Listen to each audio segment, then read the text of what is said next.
Pois bem, no Mangueirão, a equipe do Remo sai vitoriosa depois de vencer na ida também a equipe da Tunaluso, volta a vencer eh, ali de uma maneira um pouco contestada, né? Um jogo em que a equipe deixou a desejar em muitos momentos, mas faz os 2-0, vai para a final e agora encara o Paysandu na grande decisão. Mas, Cássio Ângelo, há de se destacar o coração, a valentia e também a coragem da equipe da Tunaluso, que não entregou os pontos. O placar é um pouco elástico, né? 2-0. Talvez engane, pareça que foi um jogo fácil para o Remo, mas pelo contrário, a Tunaluso valorizou demais a classificação do Remo porque fez uma grande partida. Não só hoje, como também no primeiro jogo, mas acho que hoje, ao meu ver, merecia pelo menos o empate, Cássio. A Tunaluso vendeu caro esse empate, essa classificação para a equipe do Remo. Fez 2 jogos muito bem, muito aguerrido. Com certeza a equipe lusitana cai de pé diante da equipe do Remo, que é uma equipe que tem um maior investimento, é uma equipe que tem um elenco preparado para jogar uma Série C, que é uma equipe que manteve a base do trabalho passado, reforçou, principalmente trouxe jogadores mais jovens. O exemplo claro disso aí é a saída, por exemplo, do Muriqui no ataque. Muriqui, que foi o atacante do Campeonato Paraense passado, e trouxe o Ribamar. A gente pode discutir hoje as questões técnicas, sim, mas em questões de rejuvenescer o elenco, o trabalho do Remo foi bem feito e a equipe vai mais forte ainda, tanto para a final do Campeonato Paraense, quanto para a disputa do semifinal da Copa Verde, quanto para a disputa do Campeonato Brasileiro da Série C. Isso valoriza, como você falou, o trabalho da Tunaluso, com os bons jogadores, bons valores individuais. O goleiro se destacou, o Reis, o Jaime também é um bom jogador, o camisa 11, o Gabriel, bom jogador também, e dificultou os jogos. No jogo de hoje, eu acho que a Tunaluso merecia sair, no mínimo, com um empate. Fez um primeiro tempo muito melhor. A equipe do Remo, muito displicente, muito preguiçosa. Demorou para achar o ritmo do jogo e não achou no primeiro tempo. Foi um primeiro tempo da equipe do Remo muito pobre, em termos de criações de jogadas, em termos de variações táticas, e deixou a equipe da Tunaluso à vontade. Pelas limitações técnicas que essa equipe tem, não conseguiu aproveitar. Pela carga emocional também pode ter pesado um pouco. A ansiedade, às vezes a equipe da Tunaluso acabou precipitando um pouco as jogadas. E terminou um primeiro tempo assim, seu Estevão Barros.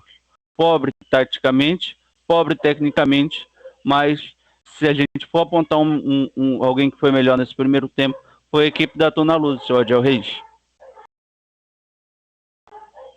Então, primeiro tempo, dois primeiros tempos bem parecidos, né? Onde a equipe da Tunaluso dominou a equipe do Clube do Remo, teve mais ações, o Cássio falou muito bem. Eu preciso destacar aqui aquilo que eu já conversei no intervalo com os senhores, mas para me fazer repetitivo e ficar registrado na análise dessa partida, que o Morínigo deu uma entrevista dizendo que não gosta de reagir.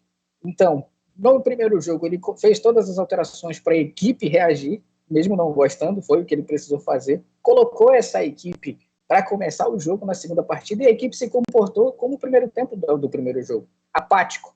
Esse é o meu destaque individual, porque ele está mentindo para alguém, essa que é a verdade. A gente não pode ser hipócrita e dizer isso. Porque se ele vai numa entrevista coletiva e fala que não gosta de reagir, ou ele está orientando os jogadores de uma maneira diferente do que ele fala, ou ele está simplesmente querendo criar audiência na coletiva, porque nós vimos a equipe se comportando do mesmo jeito.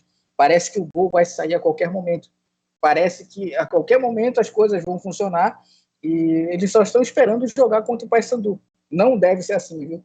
Não, você, independentemente da equipe que você esteja jogando, você tem que respeitar. O Remo não respeitou a equipe da Tunaluso em alguns momentos. Achou que ia jogar simplesmente cozinhando o tempo, fazendo as coisas acontecerem, e uma hora a oportunidade de aparecer. E eu digo aqui, se não fosse o goleiro Marcelo Rangel, tá? e por capricho também, em alguns momentos, de querer finalizar bonito de alguns jogadores da Tonaluz, o jogo nós estaríamos pelo menos transmitindo um pênalti aqui, disputa de pênaltis, porque da maneira como se deu o primeiro tempo e boa parte do segundo tempo, a Tonaluz teve chances de fazer o gol. Se não fosse o Marcelo Rangel, uma boa partida também do Bruno Bispo, que sempre vinha entrando e agora começou a partir do grande zagueiro, camisa número 4, eu acho que deveria ser titular, inclusive, o Gato Níger, fez uma boa partida, ele foi predominante nas bolas aéreas ali, e enquanto o Chula teve em campo, o Chula não jogou. Mas, enfim, depois que colocaram ali o Leandro Cearense, cruzamento na área, tentativa de cabeçada, assim, um detalhe importante em toda essa situação é que se o Paysandu tiver 50% da eficiência que a equipe da Tonaluz não teve, as coisas serão bem diferentes. Se a gente olhar para frente, é isso. O Remo precisa acordar se ele quer, de fato, ser campeão paraense. Pois é, né? O Remo, nessas semifinais, deixou bastante a desejar. Não gostei nem um pouco dos jogos que fez diante da Tonaluz. Gostei muito do jogo que fez contra o Amazonas pela ida da Copa Verde. Depois, na volta, a equipe também foi um pouco ali instável, dois tempos distintos. E tem agora esse confronto contra o Paysandu pela frente, que a gente sabe, né, que é um jogo em que, em tese, o Paysandu chega como favorito, por ter uma equipe, tá numa divisão acima, ou seja, ter uma equipe mais qualificada, um elenco mais preparado para enfrentar um desafio maior, tecnicamente, do que o Remo. Mas a gente sabe também que é clássico, né? E geralmente em clássicos todas essas questões técnicas e de orçamento já não entra em campo normalmente, né? A gente viu hoje o que a Tonaluz fez diante do Remo.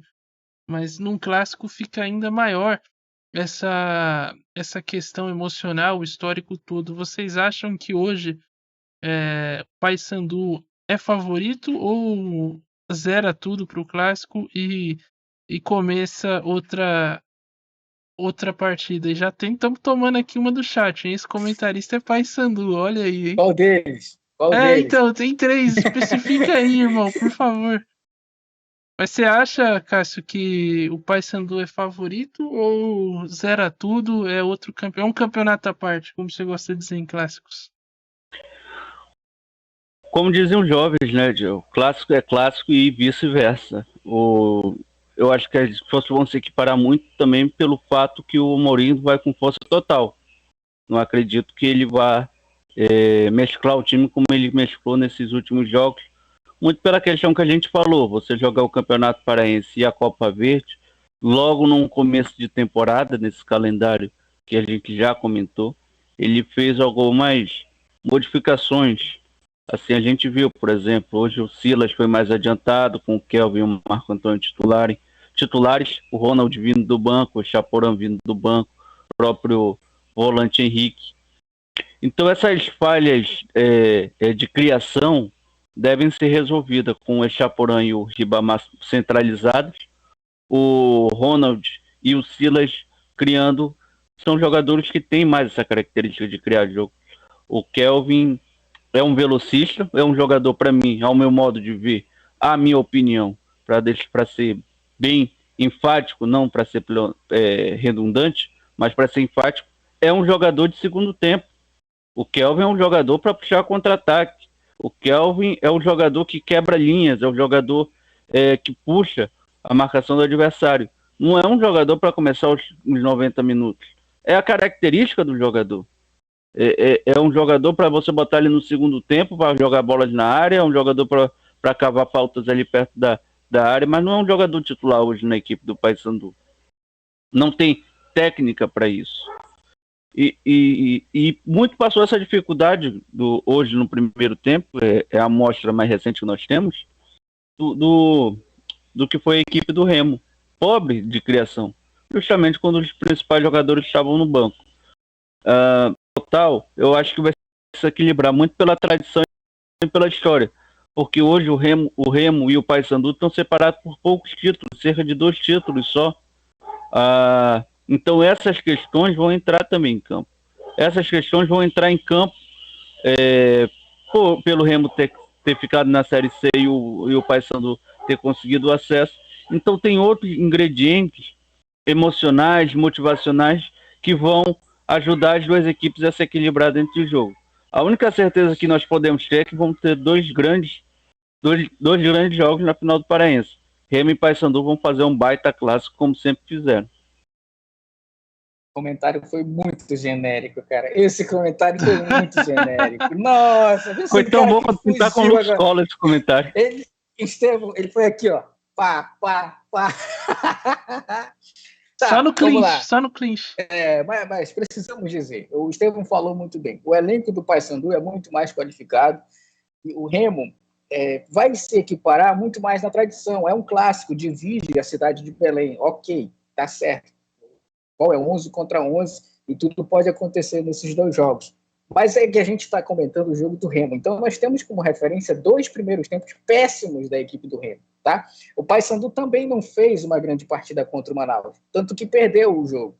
As duas equipes elas tiveram uma queda de rendimento. Mas como a gente está comentando o jogo do Remo hoje, se o Remo fizer um primeiro tempo como fez o de hoje e de quinta-feira, as coisas podem ser mais difíceis para a equipe remista. Não estou dizendo que o Paysandu vai dominar também a partida. Tá? O Paysandu também precisa fazer das suas. Claro, dadas as circunstâncias, um gol no início do jogo para a equipe do Remo, o Remo vai se fechar e jogar no contra-ataque. E aí sim as coisas vão funcionar diferente. Tem o Echaporã, que está muito bem, que entrou bem. Ronald entrou muito bem. Tem jogadores de velocidade por ali que conseguem dar uma nuance diferente para a partida. Mas, como eu falei, todo o contexto que o Cássio disse, do clássico, da tradição, torcida, é uma aura toda diferente, talvez seja um campeonato à parte. Essas duas equipes jogam esse campeonato para se enfrentarem numa final. Todo mundo cria essa expectativa para que isso aconteça. Então, são 2 jogos, 90 minutos, 2 vezes no Mangueirão para ver o que vai acontecer. E Estevão Barros, 2 vezes de 90 minutos no Mangueirão, numa tarde de domingo, meu amigo, não é qualquer um que aguenta, não. É verdade, né? Ficar numa tarde de domingo, 90 minutos no Mangueirão não é para qualquer um, né? Então, veremos aí o que acontece. O Reinaldo Siqueira, que tinha comentado que alguém aqui de nós é Paysandu, ele ainda comenta: vamos ver nos 90 minutos. São 180, cara. Tem que ver isso aí também. Mas de qualquer forma. É porque o Remo só joga bem 2 tempos. Um tempo bem, Estevão Barros, então ele está garantido nos tempos onde o Remo vai ser melhor. Entendi. Olha o Cássio aí. E chegamos a 714 inscritos, viu, Cássio? Lembrando que eles também se enfrentam. Acho que o André tem que. Só um minutinho. Acho que o André tem que vir sem meia também, além de sem camisa, cara. Eu tô com medo de onde isso vai parar, mas enfim. Lembrando que eles vão se enfrentar também, provavelmente, na Copa Verde. E serão confrontos aí espetaculares. Na semana que vem tem a decisão do Parazão 2024 com Remo e Paysandu. No chat, acho que, claro, né, pelo fato de ser a maioria aqui remista no jogo de hoje, o Remo aparece como favorito ou está sendo apontado como campeão com 79% dos votos aqui, o Paysandu com 21%. Quem para mim apareceu aqui é o Arimateia Moraes. Estou em Teresina, sou Paysandu de coração, tá aí também o Papão da Cruz sendo representado no jogo de hoje. E o Reinaldo coloca: é verdade, são 2 jogos. Bom, mas é isso, né? Vamos ficando por aqui. O Remo avançou, vai ter repá. Faremos também esses 2 jogos aí para saber quem será o grande campeão paraense 2024. Prometem esses 2 jogos. Mangueirão lotado, festa da torcida. Teremos provavelmente mosaico aí na final. Já no primeiro repá que tivemos nesse ano, tivemos aí 2 mosaicos, as 2 torcidas belíssimas. Teremos remetes, Paysandu Zets. Teremos de tudo aí nesse grande repá que vai decidir o campeão paraense de 2024.